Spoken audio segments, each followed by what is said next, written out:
यस्य सर्वे समारम्भाः कामसङ्कल्पवर्जिताः ज्ञानाग्निदग्धकर्माणं तमाहुः पंडितं बुधाः यस्य य ಮೇಲೆ ಆಘಾತ ಗಮನಿಸಿ ಯಸ್ಯ ಸರ್ವೇ ಸಮಾರಂಭಾಃ ವಿಸರ್ಗದ ಉಚ್ಚಾರಣೆ ಅರ್ಧ ಖ ರೀತಿ, ಯಾಕಂದ್ರೆ ಮುಂದಿನ ಶಬ್ದ ಕಾಮ ಕದಿಂದ ಪ್ರಾರಂಭ ಆಗ್ತಾ ಇದೆ.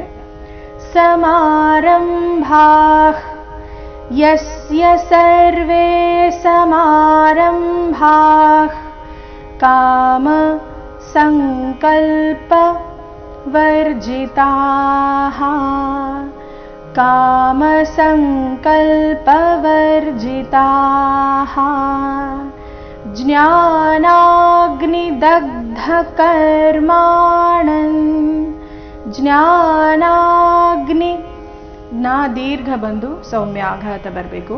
ಜ್ಞಾನಾಗ್ನಿ ದಗ್ಧ ದ ಮೇಲೆ ಆಘಾತ ದಗ್ಧ ಕರ್ಮಾಣಂ ಜ್ಞಾನಾಗ್ನಿ ದಗ್ಧ ಕರ್ಮಾಣಂ ತಮಾಹುಃ ಪಂಡಿತಂ ಬುಧಾಃ ತಮಾಹುಃ ವಿಸರ್ಗದ ಉಚ್ಚಾರಣೆ ಅರ್ಧ ಫ ರೀತಿ, ಮುಂದಿನ ಶಬ್ದ ಪದಿಂದ ಶುರುವಾದ ಕಾರಣ.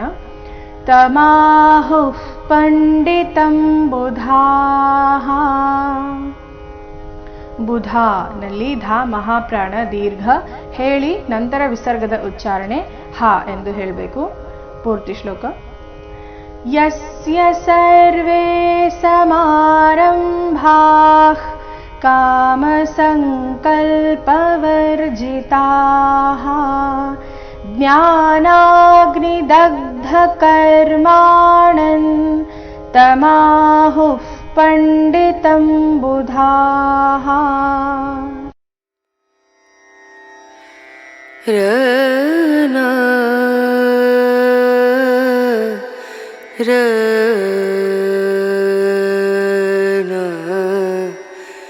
ರ